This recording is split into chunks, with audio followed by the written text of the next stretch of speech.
welcome back to another episode of Screen Tested. I am your host Tyrant, and in today's episode we have something a little bit out of the ordinary. I'm going to be doing something more akin to a video essay than a regular episode, and I wanted to talk about the DARKSABER. Yes, I have had some issues with this thing since it was created, and they've always bugged me, so I thought today was the perfect opportunity to talk about them, because I think, objectively speaking, this is not a very good design, to put it mildly.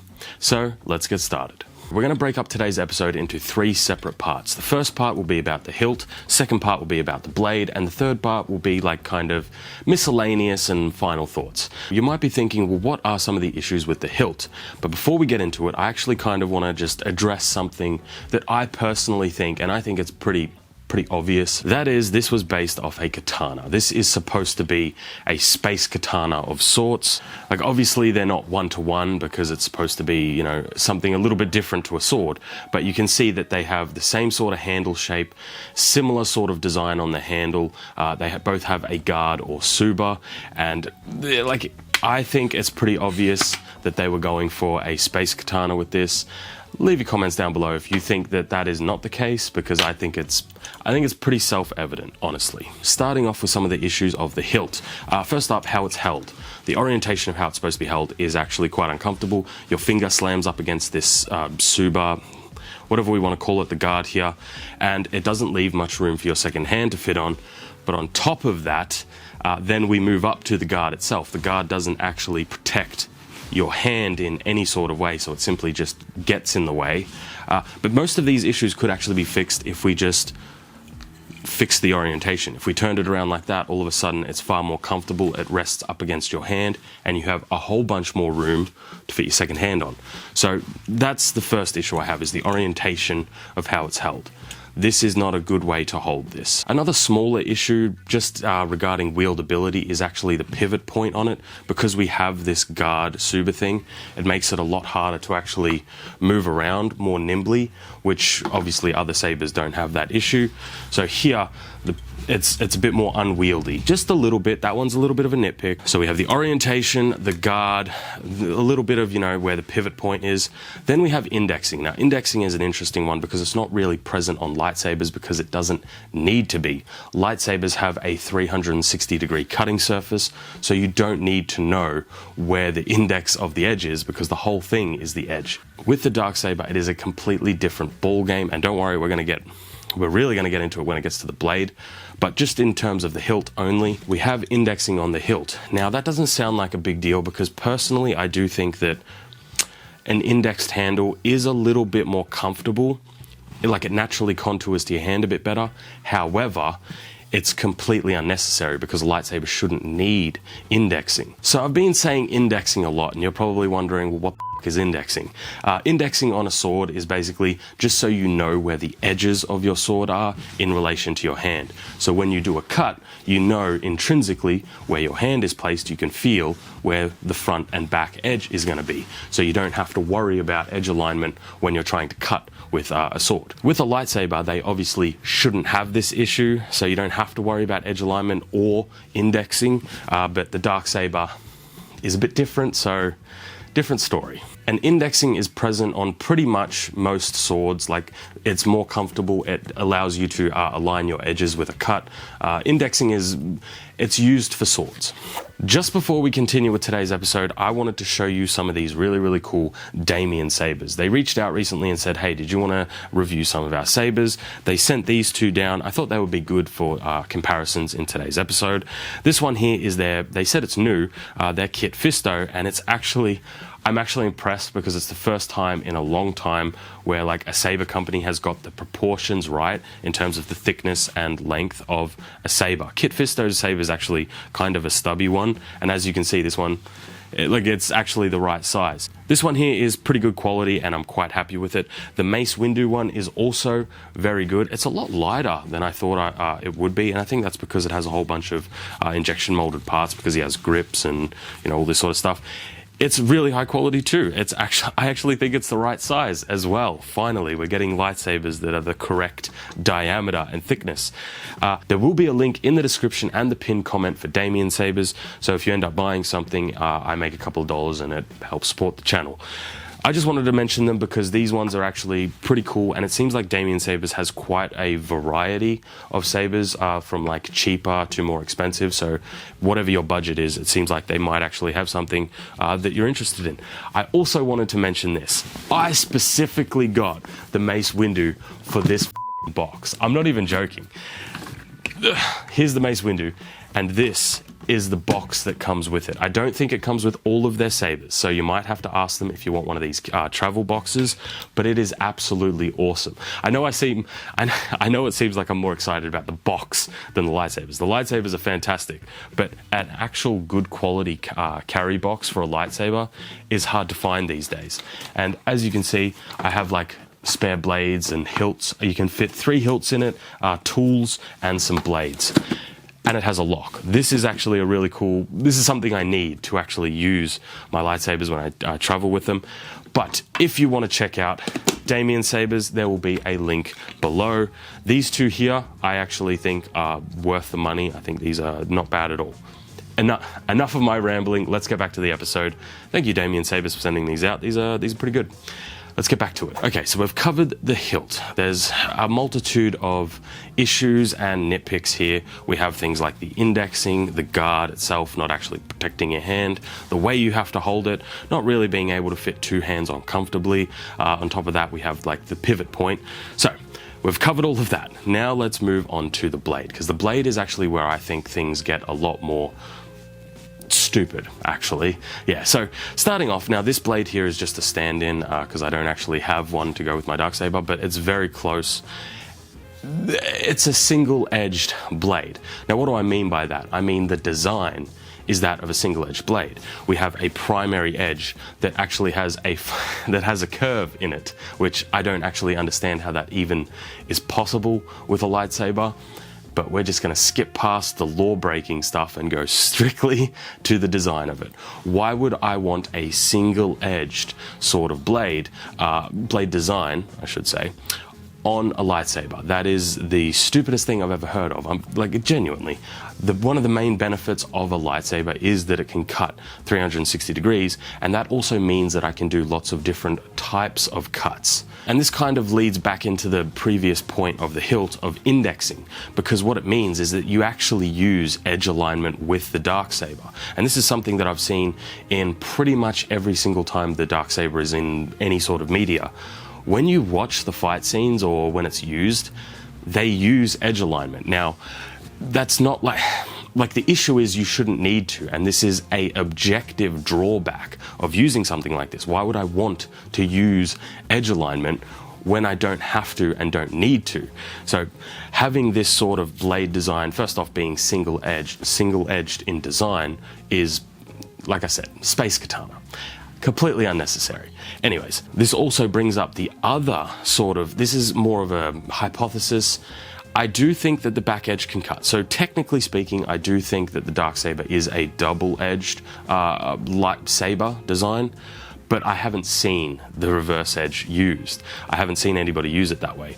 I've only ever seen it used with the forward-facing edge. But I do want to say that I personally think that all of the white edge around the Darksaber's design can cut, meaning you can do normal cuts and reverse edge cuts. Having a traditional style blade does limit you in a lot of different ways, but a lot of techniques that you would use, you wouldn't actually use with the Darksaber. For example, reverse edge cuts. It's uncomfortable for that, and it seems like it's designed not to be used like that because we have the guard and we have the very katana-esque design of it, and we've never seen anybody use those sorts of cuts with it. However, with a regular lightsaber, it is very easy to do reverse edge cuts, which in my opinion makes it far more practical. Not that you couldn't do it with the Darksaber, it's just a lot more difficult. And that kind of rolls into the next point, because I do think that this is designed to be like a space katana.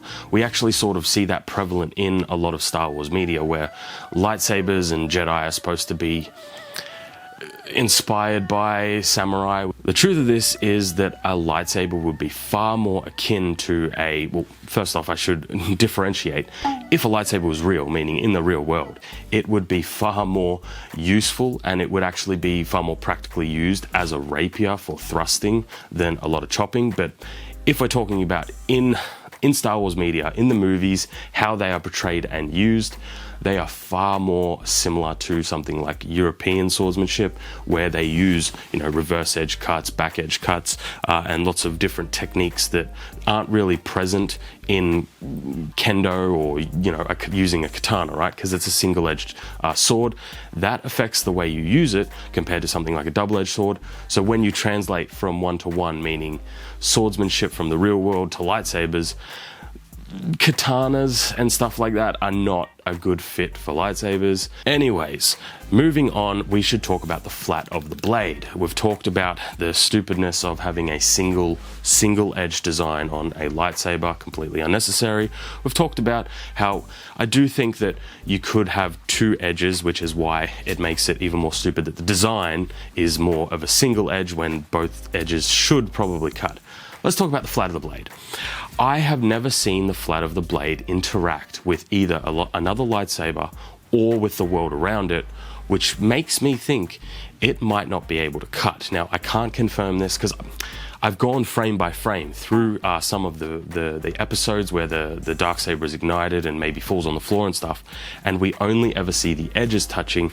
We've never seen the flat of the blade touch anything, which leads me to believe it probably can't cut. We know a lightsaber can cut 360 degrees on the blade, no worries. With the Darksaber, we've only ever seen the edges cut. They use perfect edge alignment. We've never seen them cut with the flat of the blade. We don't know why that when the blade is emitted, it has a single-edged design. There's a lot of unknowns here, and because I haven't seen anything about the flat of the blade, I simply don't know what it's capable of or what it can or can't do. If you haven't already, you should consider subscribing. It really helps the channel, and especially if you're enjoying today's video. And thank you to everybody that is already subscribed. Perfect. Let's get back to it. To summarize my issues with the blade, I'm not sure why it's in this single-edged, sort of curved design. It seems to be a downgrade, and if you're going to do that, a double-edged design would be far more practical. But even then, the issue that I have with that is a regular lightsaber design that can cut 360 degrees is better than both of them. So it's just one of those things where this seems like an unnecessary inclusion. Not only is it an unnecessary inclusion, it's objectively worse. It's like the worst variation of a lightsaber you could have. Single-edged design. Okay, moving on to some smaller nitpicks, stuff that I'm just curious about, I want to get your guys' opinions on, and we'll get to some final thoughts. Starting off with, people commented that this might be a better design than a saber because it looked like it was cutting through the Beskar spear. The issue I have with that is, to be honest, we've seen how Beskar is made, and it is melted down, meaning the forge heats it up, meaning a regular lightsaber can heat it up as well.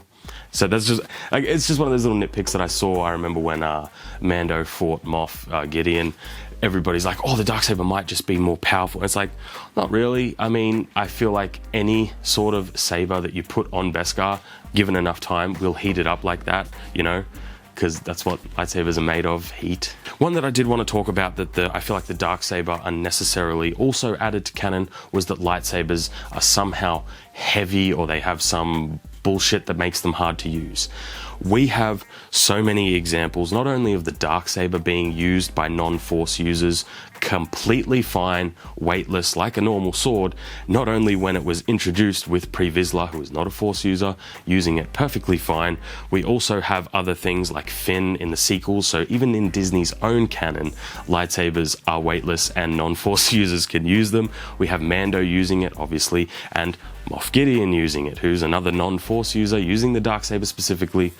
No worries. I feel like this stems from episode 4, where lightsabers seemed heavy, but they were just kind of using them slowly. And the reason why is, to the best of my knowledge, back when they made A New Hope, the technology, they didn't have the right technology to actually smash the sabers together, so they had to be a lot more gentle. And this was something that was fixed by the next installment. You go watch Empire Strikes Back or Return of the Jedi, lightsabers are once again very fast and weightless to be used, and the prequels obviously they're even faster. It just seems like one of those things that they've introduced to the canon, that somehow lightsabers can be heavy or this or that, when we have literally no examples of that in any of George's movies. And the closest example we have to this is A New Hope, but even in A New Hope, they weren't really heavy, they were slower at fighting, that's all. Now somebody may be thinking that I'm just picking on the Darksaber for having issues when there are plenty other saber designs out there that are worse. And I want to make sure I talk about this because there are other designs, some of the most popular designs ever created, that are objectively kinda terrible to hold. They're not that good to hold. They have lots of sharp bits, lots of protrusions. The issue that I have with the Darksaber uniquely is that it introduces a whole bunch of bullshit into the canon in terms of having a objectively worse blade design, obviously trying to be completely different, having indexing. It seems to go against everything that we know and thought about sabers. And I do want to give some honorable mention to some saber designs that are actually quite comfortable to hold. For example, Dooku's are a curved saber, very comfortable to hold, 1 or 2 hands. Same with a lot of the clan hilts. I have the Kit Fisto here, very useful, very practical in terms of how you hold it. Same with the Plo Koons, another clan hilt. Even something like Mace Windu's, there's some issues with the thickness of this, but for the most part, it's still reasonably comfortable to hold. So there are canon designs that are reasonable. So I don't want you to think that I am just picking on the Darksaber specifically for no reason. There are canon designs, really popular ones, some of my favorite, that are kind of shit, but there are a lot of ones that are actually really good to use and to hold, that are accurate to the movies. But I think that pretty much sums up all of my nitpicks and issues that I have with the Darksaber. I've been wanting to make this video for quite a long time. So let's summarize real quickly, just to put it into perspective, some of the issues that are with the Darksaber. We have indexing, we have a katana sort of design, a guard for the handle that doesn't actually protect your hands, the orientation is wrong, the blade design is that of a single-edged sword. We don't know if it can cut with the flat of the blade, and we don't know if the reverse edge cuts. I think it does, but it's still one of those things, because we've never seen it, we just don't know. But that pretty much summarizes all of the little gripes and issues that I have with the Darksaber. Stop trying to use lightsabers like katanas. They are far more akin to double-edged blades, but even then I do think personally that a rapier sort of fighting style would be far more practical with a saber. But I think that's going to be all for today's episode. I genuinely hope you enjoyed. Remember to like and subscribe if you haven't already. Leave a comment down below of some of the thoughts that you have on the Darksaber. If I missed anything, or if you think that I was wrong about something, let me know. I'm happy to hear what you guys think. But that's all for now. Thanks for watching. I genuinely hope you enjoyed, and as always, I'll see you in another episode. Have a good one.